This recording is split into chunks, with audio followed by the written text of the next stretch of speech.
உங்கள் favourite TV ஷோக்களை இனி miss பண்ண தேவையில்லை. ZEE5 இல் முற்றிலும் இலவசமாக காணுங்கள். இங்கேயும் எப்பொழுதும். என் உயிரை காப்பாற்றணுன்றதுக்காக அவங்களோட செல்ஃப் ரெஸ்பெக்டை இழந்து பண்ண ஒரு விஷயம் இது. அதை சரி பண்ண வேண்டியது என்னோட பொறுப்பு. அது மட்டும்தான் இப்போ என் மைண்டில் இருக்கு.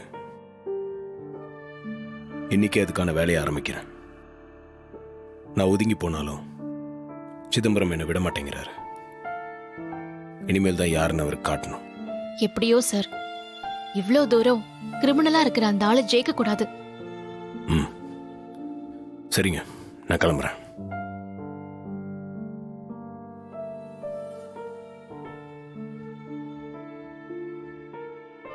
பல்லவியை நீங்க புரிஞ்சுக்கிட்ட மாதிரி இந்த தீபாவையும் நீங்க புரிஞ்சுப்பீங்கன்னு ஒரு பெரிய நம்பிக்கை வந்திருக்கு சார்.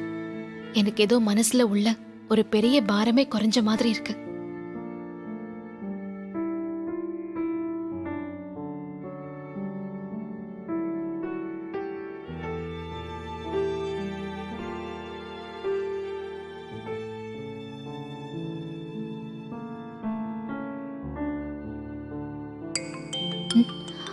என்ன பல்லவி நம்பருக்கு போன் வருது?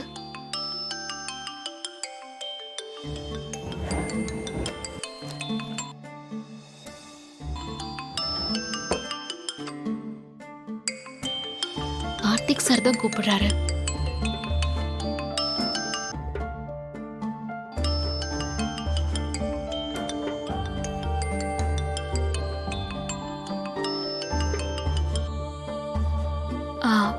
சார். பல்லவி, சொல்லுங்க சார். ஐம் எக்ஸ்ட்ரீம்லி சாரிங்க. ஐயோ, என்ன சார் நீங்க என்கிட்ட சாரி எல்லாம் கேட்காதீங்க சார். இல்லைங்க, நீங்க எந்த மாதிரி சிச்சுவேஷன்ல சிதம்பரம் சாரோட கம்பெனிக்கு பாடினீங்கன்னு எனக்கு இப்பதான் தெரிஞ்சது. ஒரு சவுண்ட் இன்ஜினியர் மூலமா தான் எனக்கு அந்த இன்ஃபர்மேஷன் வந்துச்சு. அதை கேள்விப்பட்டதும் எனக்கு ரொம்ப கஷ்டமாயிடுச்சுங்க. நீங்க இதை சொல்றதுக்காக தான் நீ கால் பண்ணியிருந்தீங்க போல. நான் அது தெரியாம உங்களை ஹர்ட் பண்ற மாதிரி பேசிட்டேன். ரொம்ப சாரிங்க. நீங்க புரிஞ்சுக்கிட்டீங்களா சார்? எனக்கு இதுவே போதும். ரொம்ப சந்தோஷமா இருக்கு சார்.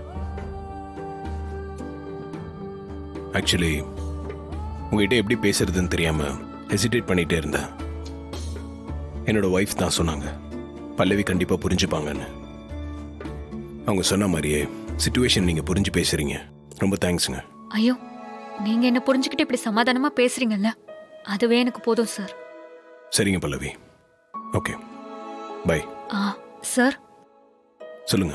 அப்ப அந்த பாட்டு ரிலீஸ் ஆயிடுச்சுன்னா கான்ட்ராக்ட் அவங்களுக்கு கிடைச்சிரும்ல சார்? அத எப்படியாச்சும் தடுக்க முடியுமா சார்? நீங்க ஒன்றும் அதை பத்தி வரி பண்ணிக்காதீங்க. உங்களை இப்படி டார்ச்சர் பண்ணி அந்த சிதம்பரம் ரெக்கார்ட் பண்ண பாட்டு அவங்க கம்பெனி பேர்ல ரிலீஸ் ஆகாது. அப்படி ரிலீஸ் ஆச்சுன்னா அது உங்களுக்கு எவ்வளோ பெயின்ஃபுல்லாக இருக்கும்னு எனக்கு தெரியும். உங்களுக்கு அப்படி ஒரு நிலைமை வராது. நான் வரவும் விட மாட்டேன். அதுக்கான வேலையை நான் பார்க்குறேன். உங்களுக்கான நியாயத்தை நான் நிச்சயம் வாங்கி கொடுப்பேன். சார், அந்த ஆளு ரொம்ப மோசமானவரா இருக்காரு. எது பண்ணாலும் ரொம்ப கவனமா பண்ணுங்க சார். கண்டிப்பாங்க. சரிங்க சார். சரி பல்லவி, பார்த்துக்கலாம். பை. ZEE5 ஆப்பை டவுன்லோட் செய்து அனைத்து எபிசோடுகளையும் இலவசமாக பாருங்க.